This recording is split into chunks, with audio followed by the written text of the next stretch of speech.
Scouts. Betsy Nichols here, Program Specialist for the Girl Scouts of Minnesota and Wisconsin Lakes and Pines, returning to you from Duluth, Minnesota.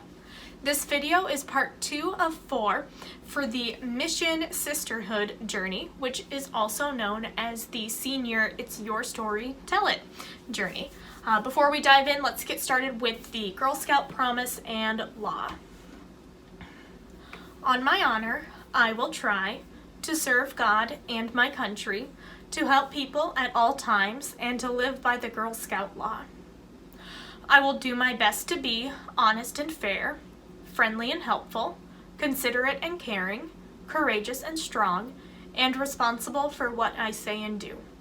And to respect myself and others, respect authority, use resources wisely, make the world a better place, and be a sister to every Girl Scout. Great.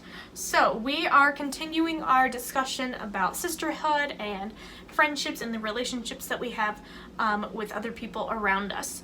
So the first activity that I'm going to tell you about is called Friendships on the Little Screen. So this is a excuse for you to watch your favorite movie, watch your favorite TV show, and or you can, read a book, read a comic, read a magazine that you like, and I want you to tally up all of the different types of friendships that you see in and observe in your selected media. So the different friendships that we are looking at are acquaintances, good friend, a group friend, a confidant, a networking friend, a role model, a mentor, and an advisor. And that is just a short list of different types of friendships and relationships that you can have with people. If you think of anything else, please absolutely add it to your list. But make that list of different friendships and relationships, and then as you are watching your movie, you're watching your TV show, reading your book, your comic book, anything like that, make a tally of how many times you see each different friendship and relationship show up. So after you're done with that, after you're done making your little tally sheet, here are some questions for you to think about. Is it sometimes hard to label a friendship as just one type? Are some friendships several types? For example, do confidant and mentor sometimes overlap in the same friendship? When can friendships being more than one type pose difficulties? So maybe, for example, you are dating your lab partner and you break up right before your final report is due. How would that be an issue? And which types of friendships do you see in your own life? And which types of friendships don't you have right now but would like to add to your life? So that is a little bit of food for thought when you're consuming some media. All right.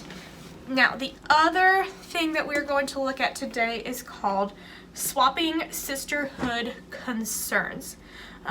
So this is kind of a lead in to the eventual Take Action project that you will design and execute at the end of this journey. And so to get us to start thinking about what we might be able to do, we have some questions to help you get started. So what do you observe in your own daily life about how girls and women act as a sisterhood? What do you observe when girls and women don't act like a sisterhood? What do you observe when they do act like a sisterhood? And what are some reasons at play when women and girls do or don't act like a sisterhood? And when is something personal to you also a bigger issue that affects a larger sisterhood? And so if you're having a hard time kind of thinking about different answers and different issues that are at play with these questions, take a moment and think about your day-to-day life. I know we are kind of in different circumstances right now. We are spending a lot more time at home, but even if you are able to think of your life before everything started locking down, You know, from the moment you wake up, what do you see or hear around you that could be improved for women and girls? So if you are able to go through your day, you know, what do you see, what do you hear on the way to school, when you're at school, when you are at any after-school activities and extracurricular activities or sports. You know, what do you see and experience in the evenings or on the weekend? Is there anything that can be improved for specifically girls and women?